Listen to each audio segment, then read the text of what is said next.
नमस्कार दोस्तों, आपको हमारे चैनल पर स्वागत है। आज हम इस वीडियो में बताएंगे कि श्री कृष्ण के गरीब सखा सुदामा जी की रोचक कहानी। तो कृपया वीडियो को अंत तक बने रहे और चैनल पर नए हैं तो कृपया चैनल को सब्सक्राइब करें। आइए जानते हैं। भगवान श्री कृष्ण के कई मित्र थे, जैसे 1 मधुमगल, 2 सुबाहु, 3 सुबल, 4 भद्र, 5 सुभद्र, 6 मणिभद्र, 7 भोज, 8 तो कृष्ण, 9 वौथप, 10 श्रीदामा, 11 सुदामा, 12 मधुकन, 13 अर्जुन, 14 विशाल, 15 रसाल, 16 मकरंद, 17 सदानंद, 18 चंद्रहास, 19 बकुल, 20 शाद, 21 बुद्धि प्रकाश आदि। आओ इन्हीं में से एक सुदामा के बारे में जानते हैं खास बातें। 1 उज्जैन अवंतिका में स्थित ऋषि सांदीपनि के आश्रम में बचपन में भगवान श्री कृष्ण और बलराम पढ़ते थे। वहां उनके कई मित्रों में से एक सुदामा भी थे। सुदामा श्री कृष्ण के खास मित्र थे। वे एक गरीब ब्राह्मण के पुत्र थे। सुदामा और श्री कृष्ण आश्रम से भिक्षा मांगने नगर में जाते थे। आश्रम में आकर भिक्षा गुरु माँ के चरणों में रखने के बाद ही भोजन करते थे। परंतु सुदामा को बहुत भूख लगती थी तो वे चुपके से कई बार रास्ते में ही आधा भोजन चट कर जाते थे। 2 एक बार गुरु माँ ने सुदामा को चने देकर कहा कि इसमें से आधे चने श्री कृष्ण को भी दे देना और तुम दोनों जाकर जंगल से लकड़ी बिन लाओ। फिर दोनों जंगल में लकड़ी बिनने चले गए। वहां बारिश होने लगी और तभी दोनों एक शेर को देखकर वृक्ष पर चढ़ जाते हैं। ऊपर सुदामा और नीचे श्री कृष्ण। फिर सुदामा अपने पल्लू से चने निकालकर चने खाने लगता है। चने खाने की आवाज सुनकर श्री कृष्ण कहते हैं, अरे ये कट कट की आवाज कैसी आ रही है? कुछ खा रहे हो क्या? सुदामा कहता है, नहीं, ये तो सर्दी के मारे मेरे दांत कटकटा रहे हैं। ये सुनकर श्री कृष्ण कहते हैं, अच्छा, बहुत सर्दी लग रही है क्या? सुदामा कहता है, हाँ। ये सुनकर श्री कृष्ण कहते हैं कि मुझे भी बहुत सर्दी लग रही है। सुना है कि कुछ खाने से शरीर में गर्मी आ जाती है, तो लाओ वो चने जो गुरुमाता ने हमें दिए थे, दोनों बांटकर खा लेते हैं। ये सुनकर सुदामा कहता है, चने कहाँ हैं? वो तो पेड़ पर चढ़ते समय ही मेरे पल्लू से नीचे कीचड़ में गिर गए थे। ये सुनकर श्री कृष्ण समझ जाते हैं और कहते हैं, ओह, ये तो बहुत बुरा हुआ। ये सुनकर नीचे की डाल पर बैठे भगवान श्री कृष्ण अपने चमत्कार से हाथों में चने ले जाते हैं और ऊपर चढ़कर सुदामा को देकर कहते हैं कि पेड़ पर फल तो नहीं, लेकिन मेरे पास ये चने हैं। सुदाम कहते हैं, ये तुम्हारे पास कहाँ से आए? तब कृष्ण कहते हैं कि वह मुझे भूख कम लगती है ना। जब पिछली बार गुरुमाता ने जो चने दिए थे वह अब तक मेरी अंटी में बंधे हुए थे। ले लो, अब जल्दी से खा लो। ये सुनकर सुदामा कहता है, नहीं नहीं, मैं इसे नहीं ले सकता। तब श्री कृष्ण पूछते हैं, क्यों नहीं ले सकते? सुदामा रोते हुए कहता है कि क्योंकि मैं इसका अधिकारी नहीं हूँ और मैं तुम्हारी मित्रता का भी अधिकारी नहीं हूँ। मैंने तुम्हें धोखा दिया है कृष्ण, मुझे क्षमा कर दो। कृष्ण कहते हैं, अरे, जिसे मित्र कहते हो उससे क्षमा मानकर उसे लज्जित न करो मित्र। इसी प्रकार एक बार श्री कृष्ण सुदामा को वचन देते हैं कि मित्र, जब भी तुम संकट में खुद को पाए तो मुझे याद करना, मैं अपनी मित्रता जरूर निभाऊंगा। 3 बलराम और श्री कृष्ण को आश्रम में भिन्न भिन्न कार्य करते थे। एक बार श्री कृष्ण, बलराम और सुदामा भिक्षा मांगने के लिए जाते हैं। एक द्वार पर खड़े होकर तीनों भिक्षामदेही कहते हैं तो एक महिला अपनी बेटी के साथ भिक्षा लेकर बाहर आती है और कहती है, ब्रह्मचारियों, आज आने में बहुत देर कर दी। ये सुनकर श्री कृष्ण कहते हैं, माता, आज सारे आश्रम में सफाई करनी थी, बहुत काम था, इसलिए विलंब हो गया। आपको प्रतीक्षा करना पड़ी, उसके लिए क्षमा करें। ये सुनकर वह महिला कहती है, अरे क्षमा कैसी? मैं तो इसलिए प्रतीक्षा कर रही थी कि रोज तुम रूखी सूखी रोटी लेकर जाते हो। आज घर में मालपुआ बने थे तो मैंने सोच तुम जल्दी आ जाओगे तो गरम गरम खाओगे। देखो, मैंने कपड़े से ढककर मालपुआ गरम गरम रखे हैं तुम्हारे लिए। ये देखकर सुदामा का मन ललचा जाता है। वह कहता है, मालपुआ? आज मालपुए बने हैं? वह महिला कहती है, हाँ, आज घर में पूर्णमासी की पूजा थी। फिर वह तीनों को मालपुए देकर कहती है, अब इसे जल्दी से खाओ, गरम गरम खाने में आनंद आता है। सुदामा तो खाने ही वाला रहता है कि तभी श्री कृष्ण कहते हैं, नहीं माता, हम यहाँ नहीं खा सकते। वह महिला पूछती है, क्यों?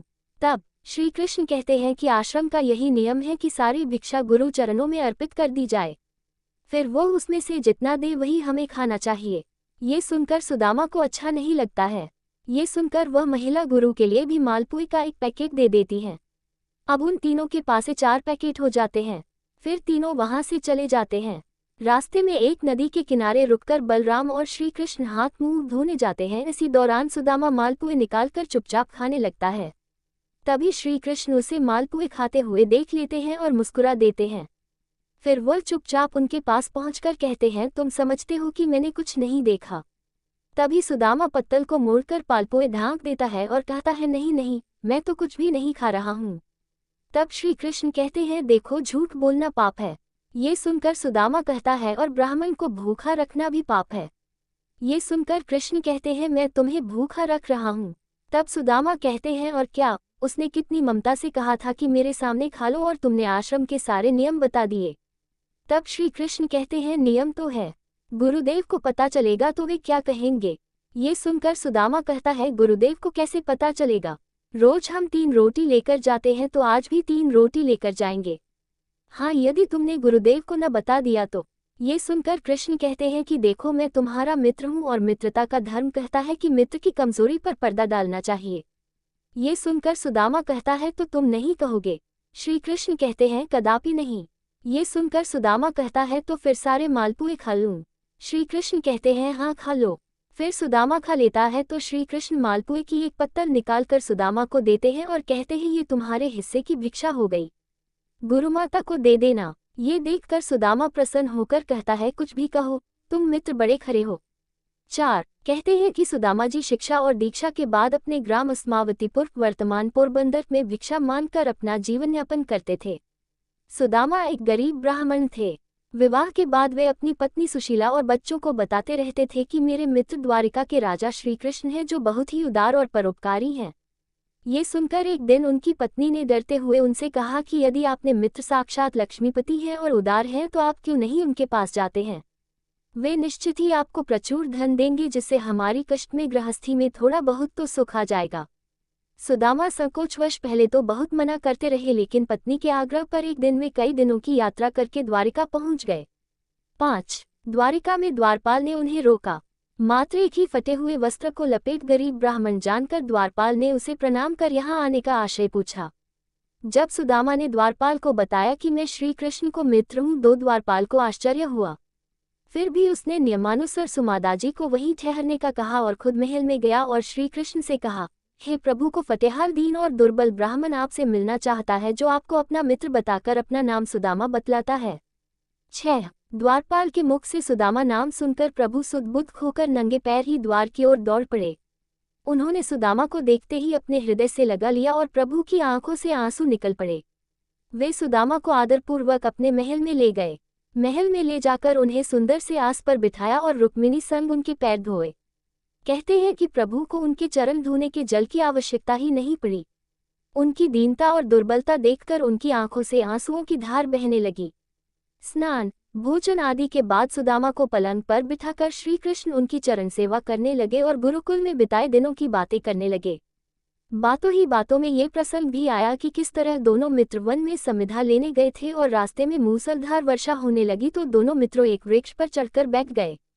सुदामा के पास एक पोटली में दोनों के खाने के लिए गुरुमाता के दिए कुछ चने थे, किंतु वृक्ष पर सुदामा अकेले ही चने खाने लगे। चने खाने की आवाज सुनकर श्री कृष्ण ने पूछा कि क्या खा रहे हैं सखा?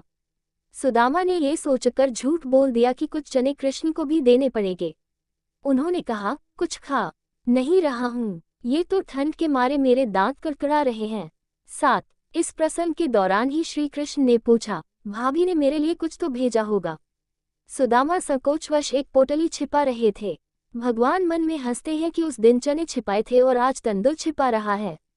फिर भगवान ने सोचा कि जो मुझे कुछ नहीं देता मैं भी उससे कुछ नहीं देता, लेकिन मेरा भक्त है तो अब इससे छीनना ही पड़ेगा। तब उन्होंने तंदुल की पोटली छीन ली और सुदामा के प्रारब्ध कर्मों को क्षीण करने के हेतु तंदुल को बेहद चाव से खाया था। फिर सुदामा ने अपने परिवार आदि के बारे में तो बताया, लेकिन अपनी दरिद्रता के बारे में कुछ नहीं बताया। अंत में प्रभु ने सुदामा को सुंदर शैया पर सुलाया। 8 फिर दूसरे दिन भरपेट भोजन कराने के बाद सुदामा को विदाई दी, किंतु विदाई के दौरान उन्हें कुछ भी नहीं दिया। रास्ते भर सुदामा सोचते रहे कि हो सकता है कि उन्हें इसी कारण से धन नहीं दिया गया होगा कि कहीं उनमें अहंकार न आ जाए। यह विचार करते करते सुदाम अपने मन को समझाते हुए जब घर पहुंचे तो देखा, उनकी कुटिया के स्थान पर एक भव्य महल खड़ा है और उनकी पत्नी स्वर्णाभूषणों से लदी हुई तथा सेविकाओं से घिरी हुई है। ये दृश्य देखकर सुदामा की आंखों से आंसू निकल आया और वे सदा के लिए श्री कृष्ण की कृपा से अभिभूत होकर उनकी भक्ति में लग गए। जय श्री कृष्णा। वीडियो अच्छा लगा तो कृपया वीडियो को लाइक शेयर और चैनल पर नए हैं तो कृपया चैनल को सब्सक्राइब करें। धन्यवाद।